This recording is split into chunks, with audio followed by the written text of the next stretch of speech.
What up, deadbeats? I hope everybody is doing well. I do apologize. I haven't been, wearing my glasses. I did get new glasses though. Hope you guys like them. But I think just due to the lighting setup, it's definitely going to have that weird kind of reflective vision here, and it's just going to be where we're at today. I look like I think his name is Kevin in Sin City there, um, or feel like a robot in certain angles here too. But I'm gonna try and not get myself distracted by it, and I hope it's not too distracting for the reading. But here's where we are. Here's where we're at. Cool. Gonna again do the age old. We're gonna stick with the classic, the Irish Wake here too. A friendly reminder that the first card's gonna be what you're bearing, what you're releasing, what you're putting to rest, killing off if you got to. Second card, that bartender at this funeral is gonna be asking us, "What's our poison?" We know that to be a loaded question, so this is gonna be a bit of a bittersweet card. We're gonna look at the highs and the lows specifically, the challenges, the obstacles, as well as the good things, the optimistic stuff, the hopeful things.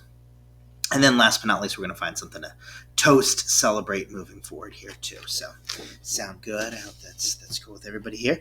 While I'm getting shuffling here, if you guys have not checked it out, I've posted all the pics that I took of Battle by the Beach, the CCW wrestling competition that took place on August 31st there too. I had a blast. I really needed that. I'm not going to lie. I literally ended that night with about $10 in my account, just because that's how poor I am at the moment. Although my new job is helping supplement things, and thankfully I'm doing less time doing Lyft and picking up gigs and things here and there. But not the point. The point being that when we do feel like we are exhausting ourselves, really putting our best foot forward, and you can squeeze out that little bit of pleasure. I know it doesn't seem realistic or always possible, and I know it's not always the most pragmatic thing to do in the grand scheme of things there. But if you need that little treat, that little reward, that little respite in whatever way, shape, or form that is, take that for yourself. Your stresses and your poverty and your bills and all that stuff's going to be there tomorrow. Granted, if you got something do immediately, I'm not saying you should squander everything and kind of ruin that opportunity. But if you can kind of budget a little bit of things in there, even if it's a little bit tight or you got to work a little bit later, a little bit harder to make it happen, I think the juice is kind of worth the squeeze on that one. So but congratulations to all the students that were participating. For those that aren't familiar, Ace Montana, local legend right out here in the Richmond area. One of my favorite wrestlers, actually, at this point, locally speaking here, too. But he runs a wrestling school. A few of my friends there, Brandon Siegel, going through the program. My buddy Avery Jones, any locals might know him as Lightning Jones as well. Does a lot of coaching and supporting there, too. He emceed the event, so it was really good to see him kind of doing his thing. And it's so funny because when I first met him, he was kind of a shy dude, kind of keeps to himself. So to watch him kind of explode like that and living his best life, it was really nice to see. Also, it's just so cathartic. If you guys aren't, big wrestling fans, that's totally understandable. I joke it's kind of like, Pokemon or, anything else that's kind of got like a deep, rich collection of names and things. It's kind of hard to pick up these things. But honestly, wrestling, the cool thing is a lot of times it's just watching one person beat the crap out of the other, and that's really all you kind of need to know. You'll get some of the little rules and things along the way, but it is such an invigorating feeling to just go there and trash talk some people who are, digging into their kayfabe, playing the heel, having them shit talk you, you shit talk them back, and then just watching two people kick each other's asses. It really does help us get a lot of that primal rage out, a lot of our savage tendencies and things. So yeah, I recommend it, as a good kind of therapeutic exercise. Even if it's not your thing, you should go check it out. But that was a really good time. There was a lot of laughs. There was a lot of, holy shit moments, a lot of big payoffs, a lot of things kind of, going off there too. But again, all the pictures are on there. I feel like I can't really do the whole thing justice there, but there was a lot of fun, a lot of surprises and things. I put a few videos and stuff up there along the way. Ace should be really proud of the school that he's built. All of the wrestlers and competitors should be very proud of the things that they've done and accomplished there too. They put on a hell of a show. It was a good time. That's really all I can kind of say beyond that. And it was kind of nice to go check out Colonial Beach. I need to go hit that place up a little bit more. It really is a hidden gem. It's funny too because I was like just noticing that with my buddy when we were out there, and then shortly after, there's a local YouTube channel. I think it's Lauren Z is her name. I'm blanking a little bit on there, but she had just posted a video too, like about it being a hidden gem within Virginia. So I don't know what is going on with my ESP at the moment. I never claimed to be psychic, but oh my god, has my timing just been wild? And I hope that being said, you guys are kind of feeling a little in tune with things. Even if the predictions and things feel a little off, if our intuition is really kind of telling us some stuff in our gut feeling in a strong level, consider that as food for thought. I do think we can make our own future to some degree, so it's worth exploring those things there too. And I also had a blast just going to a Squirrels game last Friday that was met with even more wrestling. RVA Pro Wrestling had a free show after the game that was great. My buddy Blake Butler, who's a good buddy of mine, won the promo contest for shooting a wrestling promo for the baseball game there too. Congrats to him. So we got upgraded seats and everything. And honestly, I haven't been in months. I feel like I've been to maybe like 2 other games this season with the Squirrels, and I like to get out to a lot more. I'm not necessarily a huge baseball guy, but I do like watching the local team, enjoying the concessions, all that fun, good stuff there too. And oh my god, that paycheck beer was just like, ooh, it's the first payday. And I'm not necessarily a huge beer drinker these days. I even kind of like try to avoid alcohol for the most part. I'll do it socially, basically. But oh my god, just like a nice, refreshing draft beer hit the spot. I almost got like a bottled or can. I was like, what am I doing? No, I want a fresh ballpark beer right here too. It was just a basic Bud Light, but nothing wrong with that. Not always my number one choice, but it always feels appropriate for the game. And I must have eaten like 3 or 4 hot dogs too, which was also amazing, so good. And all the wrestling was great too, because I feel like there was a lot of people that have not really gotten a chance to check out RVA Pro Wrestling, because God love them, those tickets sell out so damn fast. I mean, it's great. We got a lot of loyal smarks out here too, a lot of people that are fans of the bands that are playing and things like that too. But all these people didn't even know it existed, and they got to see Sledge out there, and Blade. There's Amanda Hug and Kiss, I think it is, pulling a Simpsons thing there. She relatively new to at least me. She's pretty awesome. Nice to kind of see her doing her thing.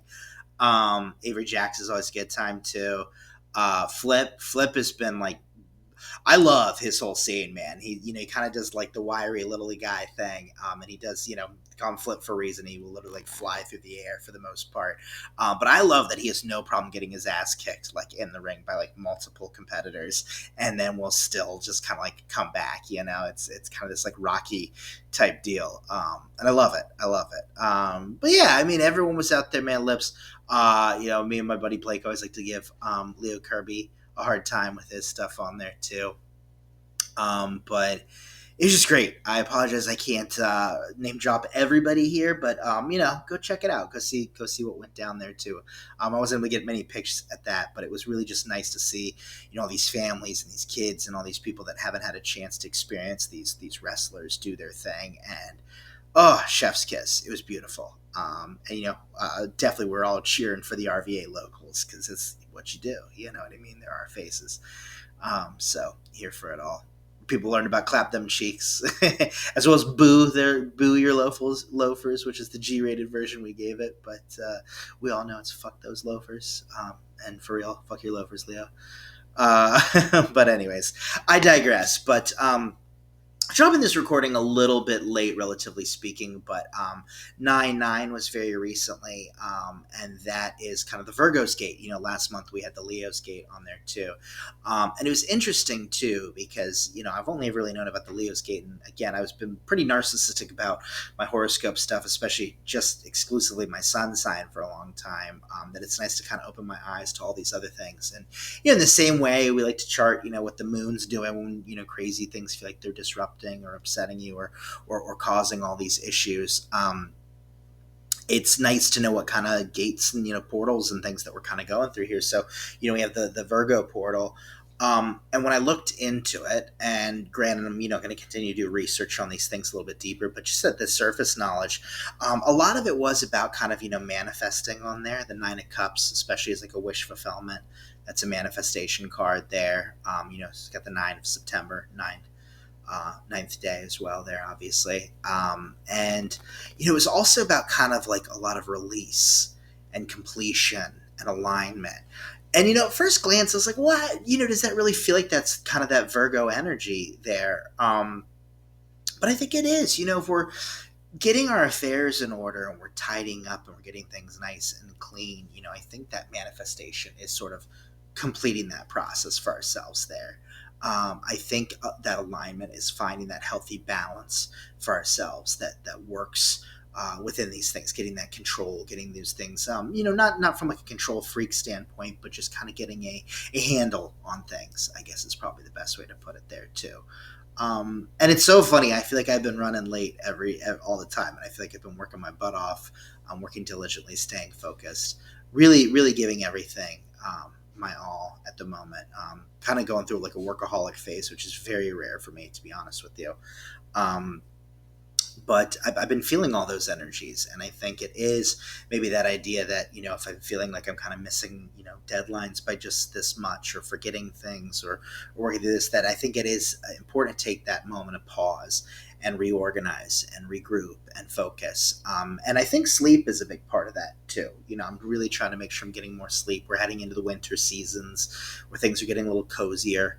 And I think it's that important time for us to hibernate. I mean, the animals kind of do it. I'm not saying we disappear for like months at a time or anything, but I think taking that time to recharge and get things to some level of normalcy is very important. But yeah, I think.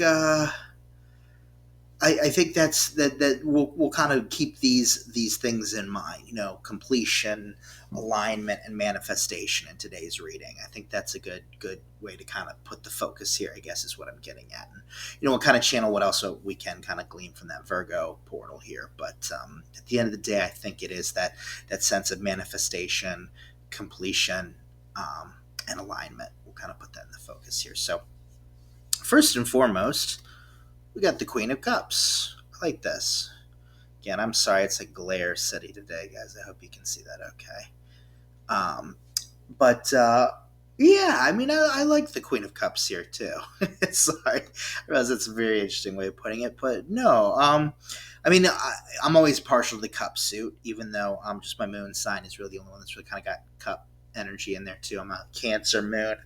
But all in all, I often do kind of showcase my Knight of Cups here, where as someone who often leads with his heart, with his emotions, with his feelings, his wants, desires, happiness, fulfillment, and wanting others to have that. I do feel like I'm very much pouring my cup out for people as much as I can. I'm not going to say I don't have my faults. I'm not going to say I don't have a lot of that bitterness. I have discussed a lot of the overly critical energies that kind of come with the Virgo season. Been feeling that a lot too. Kind of feeling it on the receiving end too. I feel like I get judged for my choices, my decisions, my things when I'm just, really trying to survive out here too. And then at the same time, I think I kind of like Uno reverse all that energy, and say, oh, well, you're doing this and you're doing that. And I'm really trying to avoid, picking those kinds of fights and things. It's very important to just kind of let that dissipate wherever I can. Easier said than done. I'm not great at letting things roll off my back if they feel like they've really gotten like under my skin. But I think it is important to nourish these feelings, these wants, and these desires. And as I'm making moves with my career, whether it's just my day-to-day stuff, or kind of investing more and more in my tarot career as it grows and develops. But those are chasing the things that are going to leave me fulfilled. And it's so funny. I've often called out that in this card too. If you notice, she's kind of putting her hands up, and on one hand, it can be kind of that channeling energy, and I think that's really important too. But I also do kind of like it also as this like enough is enough card. Give me my space, focus on what I need to do, even my priorities, the things that come up. Just being able to say no to certain things is really important, especially if it is for my own sanity, for my own health, for my own benefit, things along those lines. Even my own temptations on there too, just telling myself like, hey, we got to stay focused, or hey, it's not really worth having this fight or this battle, or things along those lines. And so I think in a sense that's bringing that sort of balance. And the completeness can even just come from, working through the obstacle, finding another healthy outlook, whether that's, hey, I just got to kind of move on and it is what it is. Understanding someone else's perspective in things, so that way it doesn't drive me so nuts. Even just knowing that we don't always have to resolve things. It's important to apologize for things when you can, but sometimes just like forgiving the situation is enough. And sometimes maybe that's all you get too. But it is what it is. It says, my intuitive heart openly expresses deep love. I like that. My intuitive heart openly expresses deep love. One more time. My intuitive heart openly expresses deep love. And I think if we are helping shape our intuition towards that deep love, whether it's love for ourselves, love for others, things along those lines, I think it's going to be very important to have that. Sorry, I keep hearing like little noises and things around here. So, what are you going to do? Anyways, I bet my dog's going to start barking any minute here too, but here we are. It's okay. We're accepting things as they are. And he's looking at me like he has permission to kill. Yes, if you find something, you may murder it. You have my permission. So please don't block that YouTube. But yeah. On to our second card. That's what we're bearing, what we're releasing, what we're letting go of. So you maybe just a lot of those negative emotions, things holding us back from our true feelings, wants, desires, highest best self. This being what's our poison, and it's our bittersweet card. And I'm having trouble recalling if the King of Wands has shown up in these, because it's been showing up in a number of my own readings. Recently, I had a reading kind of sit here for a while. I had the Five of Cups in the first slot. I had the King of Wands in the second, and I had the Ten of Wands in the last. And I laughed because it's like, yeah, emotionally conflicted. Definitely was dealing with a lot of that post-birthday, things along those lines. And the King of Wands, I feel like I'm, rising to the occasion, working through these challenges, but at the same time, still feeling the weight of those challenges, but also using the opportunities to carve a path ahead for myself. With my new job, I do have a fair amount of downtime, thankfully, so I can actually work on a lot of tarot things. And there's not a lot of that other stress and things involved. The hours aren't great, but that is what it is. It's kind of a fair trade-off for what I'm dealing with here. But it's decent money, and more importantly, it's facilitating that time and things I need. And you're encouraged to bring stuff. I mean, other coworkers bring their schoolwork, book, music to listen to, things along those lines.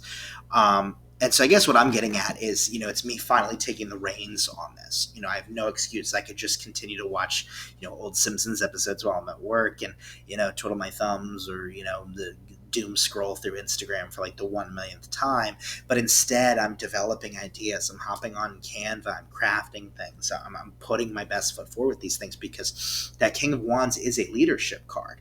And it is kind of a taking the bull by the horns. We got that lion in the background. And so I think it is, in a way, taming that beast, challenging that beast. And I am a Leo. We just finished the Leo season too. So a little bit of that extra energy. I mean, that strength card is built right into this card. You baked right into the crust there for you. And, it is a strength. It's a quiet strength. It's a determined strength. It's a focused strength. And I think those are the things that make you into a good leader, and sort of build that for yourself. So I think the hard thing is we're working through these challenges and these obstacles, but like, as cliche as it sounds, all that stuff is giving us the skills we need to better ourselves. It sucks, and I hate that. And I don't think if you are at a breaking point or feel like you're at just like your wit's end, or if you're just sad or angry or depressed, I do not think for a minute that those feelings should be dismissed or put aside. But it is a matter of finding the good stuff to move forward. I was talking with a number of people about toxic positivity recently, and some people didn't even realize that's a thing or that's a term, and that's fine. I think it in and of itself, it can get a little jaded and cynical, and I don't like people using excuses to be pessimistic themselves. But I've been down that road. A big pet peeve of mine is people that are like, "Oh, I'm a realist. I'm a realist," when all they ever do is just like dump on things, because I do think sometimes you can be realistically optimistic. You can look at the resources you have, the potential you have, the vehicles and the needs. It's about this time a couple years ago, my team we were doing this like stupid costume Halloween contest thing. And it's weird. I ended up becoming like the leader in the whole thing. I became this weird de facto leader. And I was just like, oh my God, I'm not used to the people on the team listening to me. In fact, I was kind of clowned on a lot around there too. And so many people, they were negative. We're not going to win. We're not going to do this. And I kept the ship on course. And I'm not saying I'm the sole reason we won. A lot of people put a lot of effort and brought their talents to that. But I do think it was that confidence and that hope that pulled things through. The irony was I didn't even get to enjoy the prize when we won. Long story, personal nonsense, doesn't matter.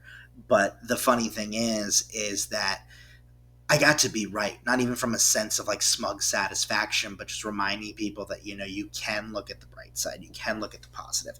But the important thing is not to dismiss the feelings we need to process, the sadness, the anger, the frustration, the defeat. These are all things that are acceptable. And if you tell yourself that none of those feelings matter and you have to be happy or you got to be positive or whatever, and you're forcing that stuff down, that's the toxic positivity.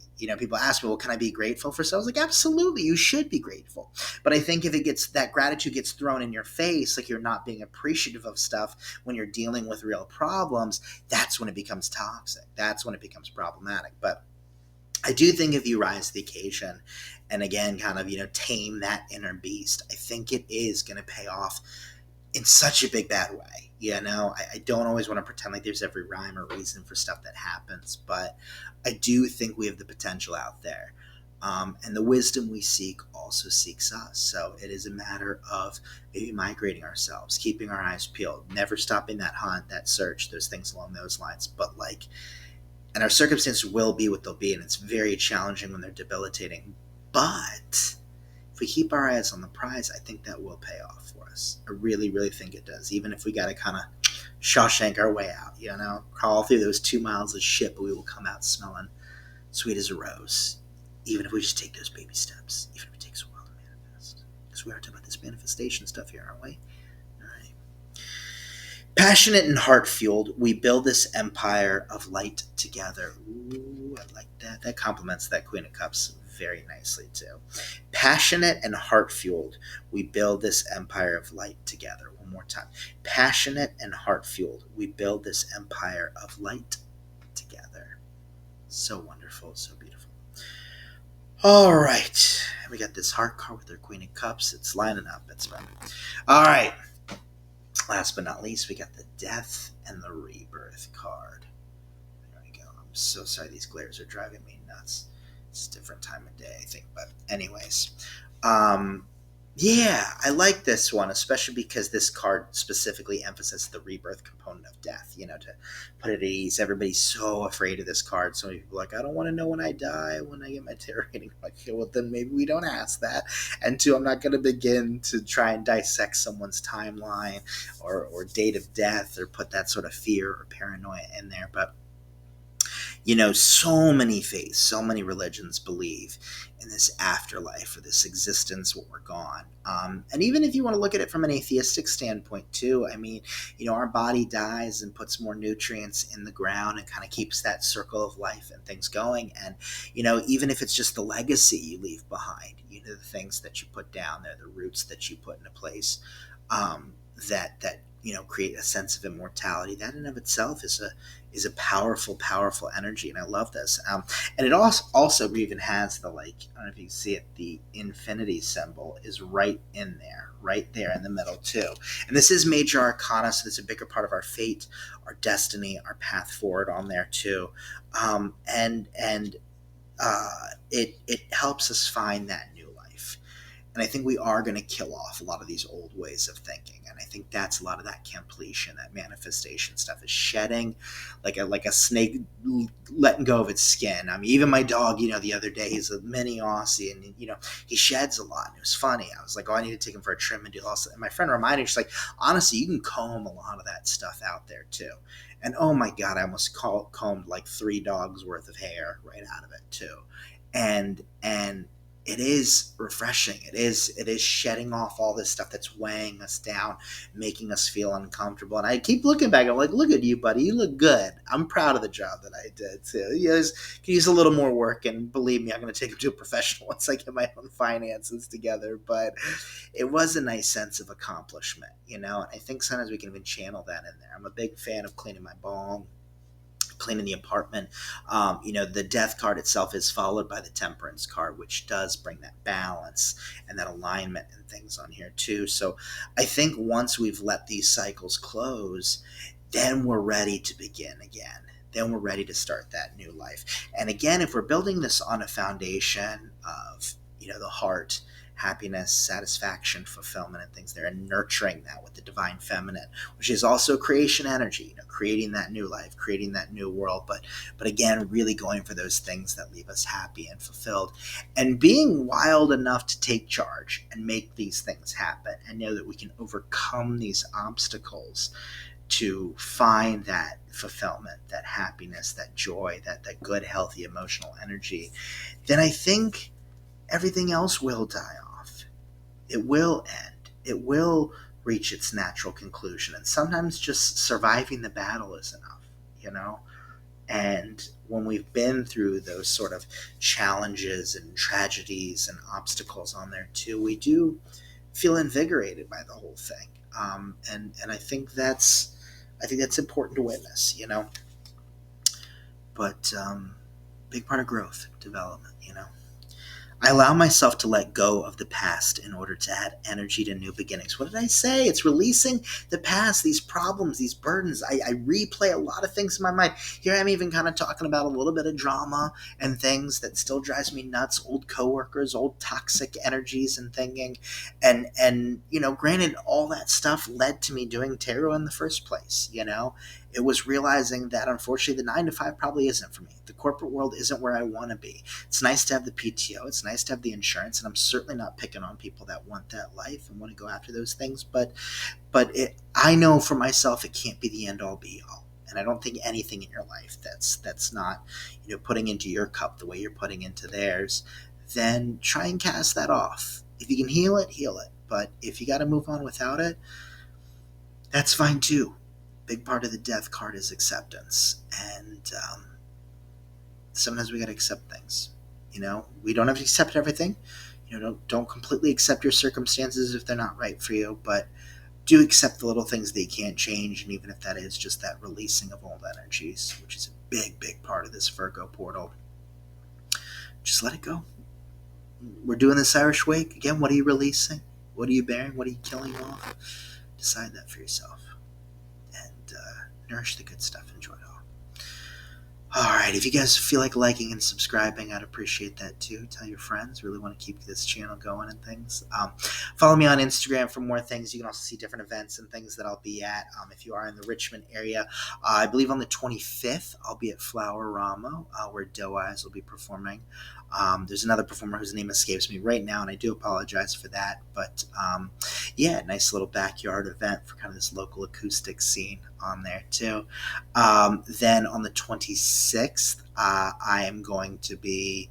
Oh, actually, let me backtrack there. I'm very sorry. If this drops by Thursday, I will be at River City Roll on the 12th, starting around 5 p.m. Come check that out for some readings and things. Get your bowling on, have some food, have some drink, all that good stuff.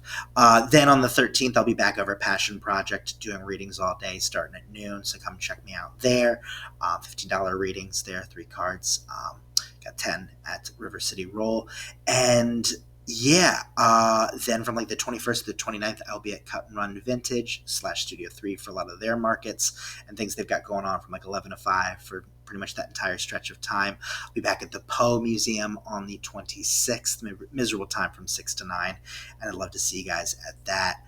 And I think that's just about everything for September. I've got a lot going on this month here too. But again, follow me on Instagram at Irish_wake_tarot or irishwaketarot@gmail.com if you want to email me do private readings, parties, weddings, all that good stuff.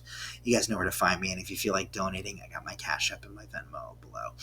Thank you guys for tuning in. I'm going to keep this tight on time before the video stops on me here too. But it's always a pleasure. And guys, slancha.